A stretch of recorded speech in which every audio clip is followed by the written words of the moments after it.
Ah, moi je suis bien, moi. Ah bah nickel. Je suis bien parce que c'est pas difficile. J'ai un réalisateur que j'ai déjà rencontré pour son numéro 1, Maxime. Enchanté. Voilà. Enfin, réenchanté.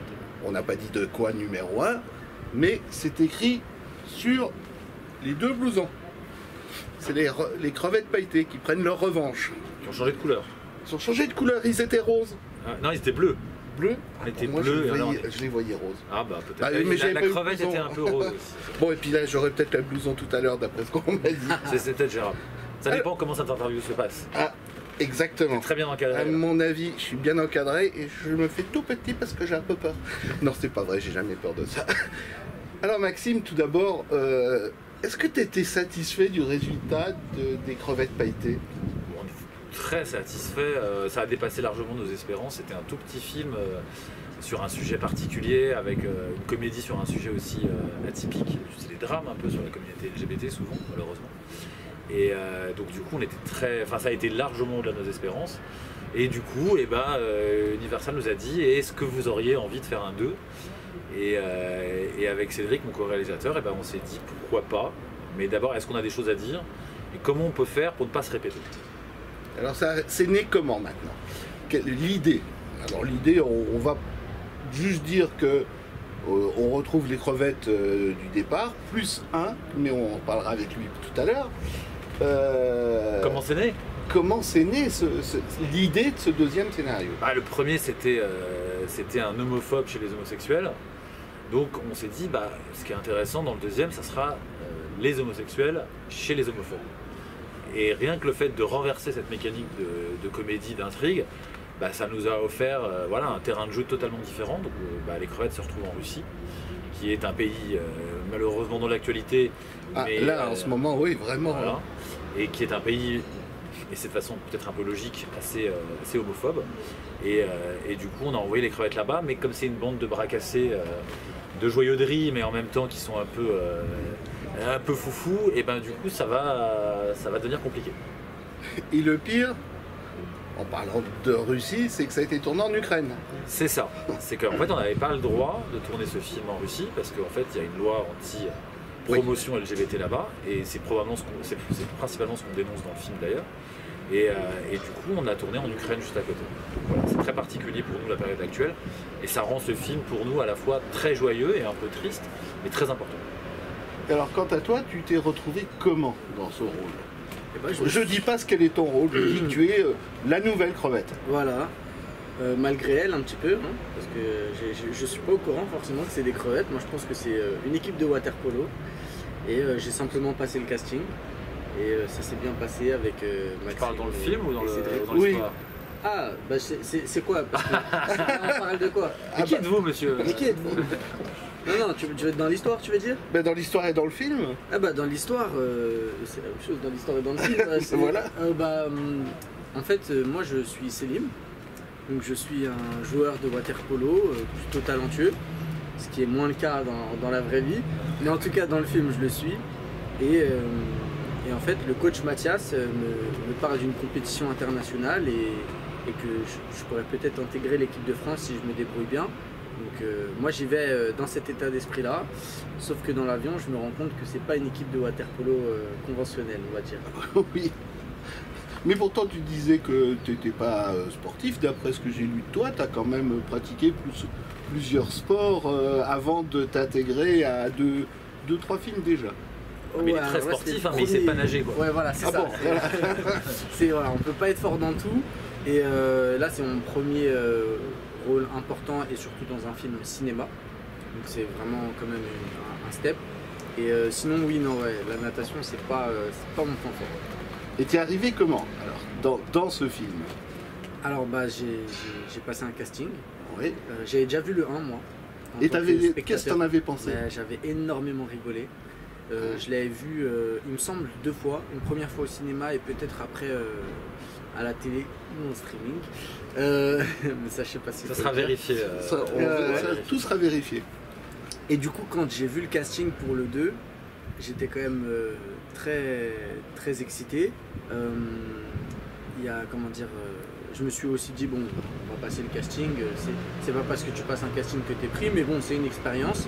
Et en fait, il y a eu 1, 2, 3 castings et puis du coup j'ai eu la bonne nouvelle d'être pris et j'étais comme un ouf. T'avais pas un peu une certaine appréhension de jouer ce rôle qui peut-être ne correspond pas du tout à ce que tu es? Alors, qui correspond ou pas, j'ai envie de dire, un acteur peut pouvoir jouer, je sais pas moi, quelqu'un qui est aux antipodes de ce qu'il est, c'est le principe d'être acteur.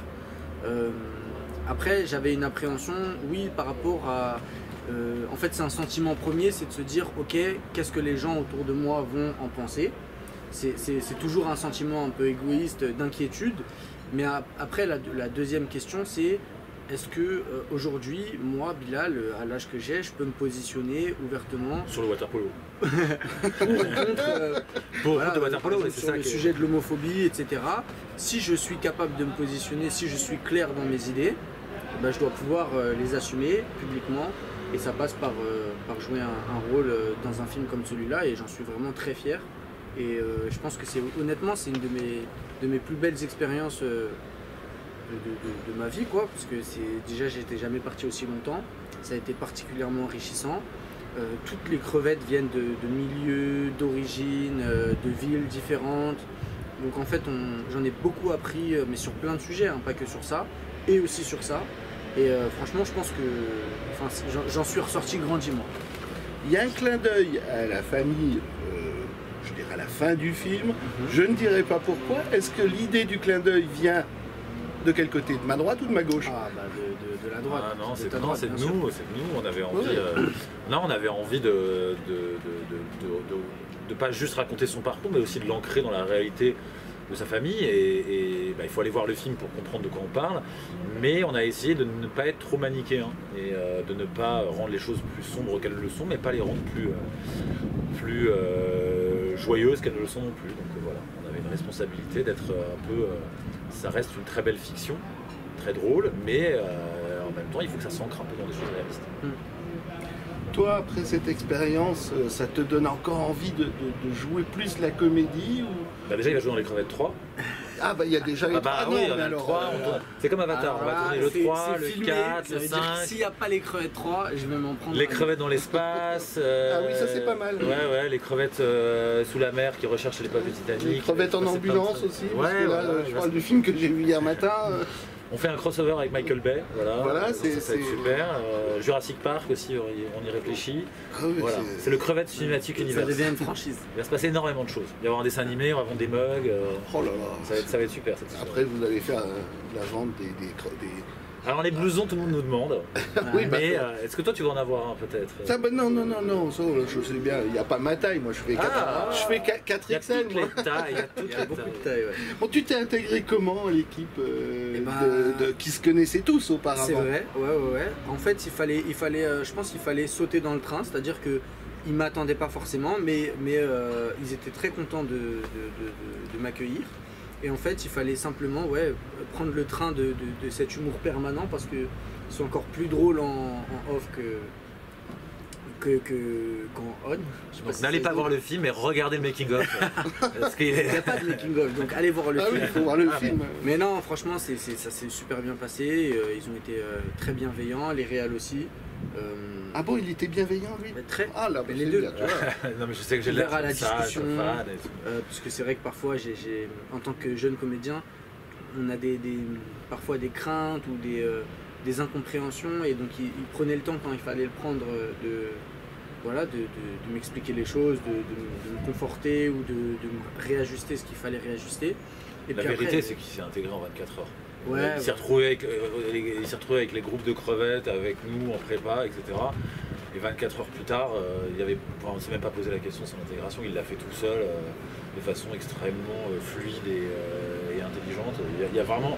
Après, ça chambre beaucoup, donc à partir du moment où tu as un peu le sens de l'humour, tu sais te défendre un peu, parce qu'il ne faut pas être juste dans l'autodérision, il faut être capable d'envoyer un peu des vannes aussi.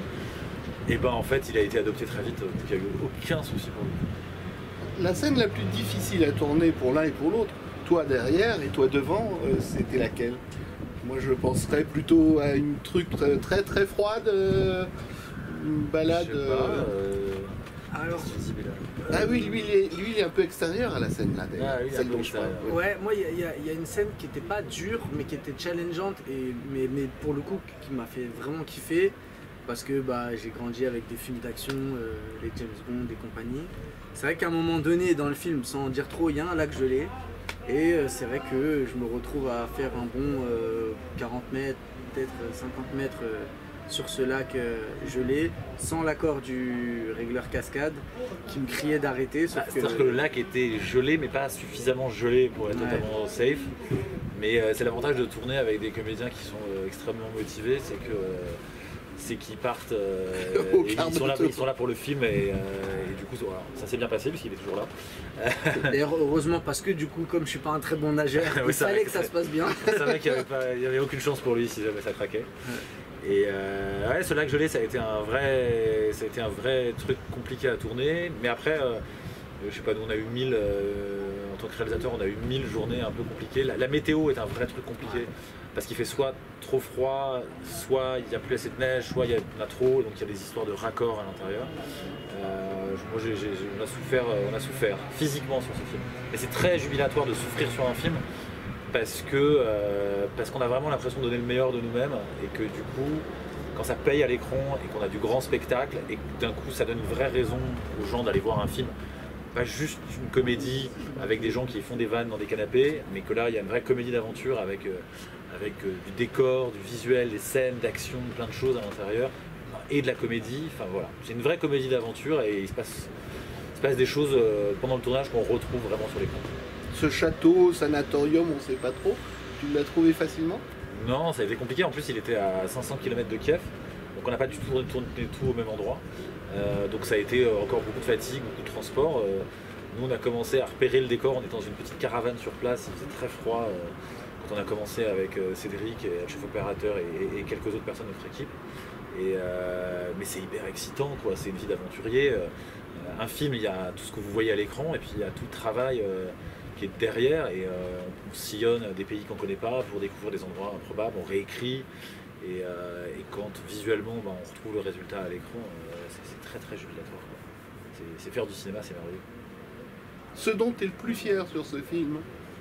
Ce dont je suis je crois que c'est de réussir à aborder autant de sujets sous forme de comédie.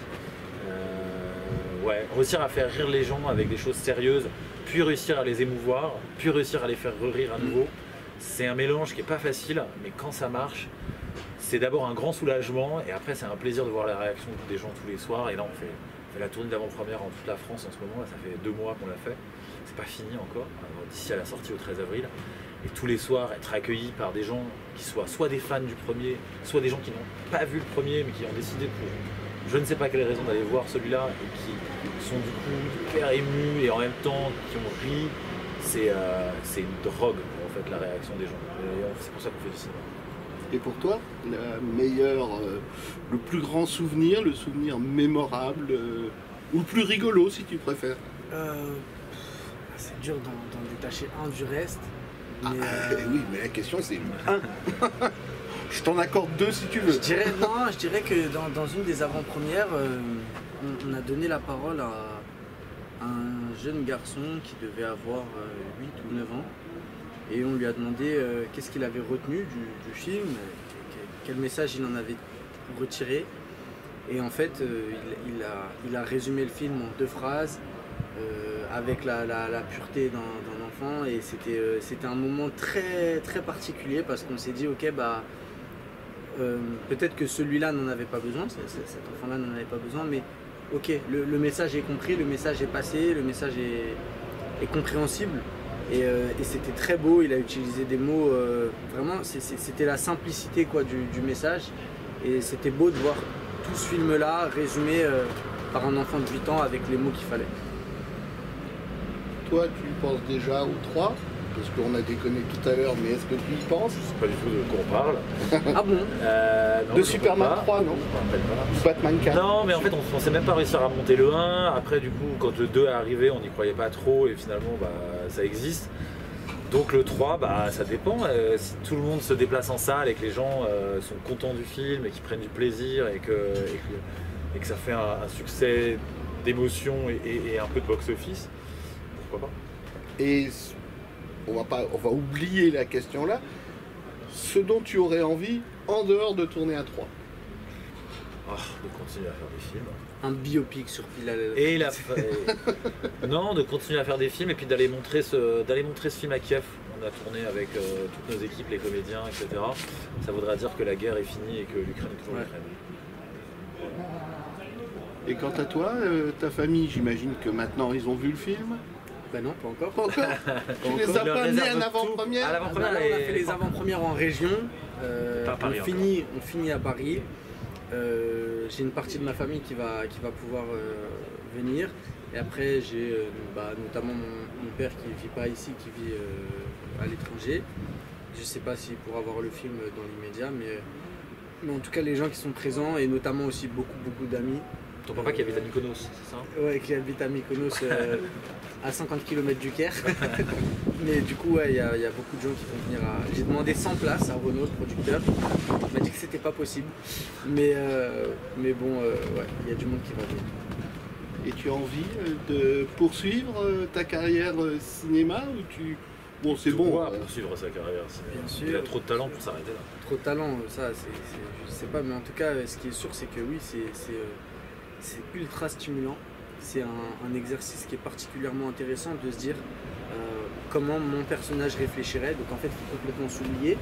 Ça oblige à chaque fois à revêtir des nouvelles personnalités, des nouveaux traits de caractère. Et à chaque fois, on se redécouvre en découvrant d'autres gens. Donc j'aime beaucoup cet exercice, j'aime beaucoup jouer des gens qui sont loin de moi aussi. Donc j'aimerais bien jouer quelqu'un d'intelligent. Intelligent, gros, voilà. drôle. Ça serait bien. C'est ça la magie du cinéma. Non, vraiment, j'aimerais beaucoup. J'aimerais jouer un gaucher parce qu'il est droitier. On a vraiment des rêves. Non, j'aimerais beaucoup. Bon, bah écoutez, c'est tout le mal que je vous souhaite. Moi, je rappelle quand même que le film, il sort bientôt. Le 13 avril. 13 voilà, avril.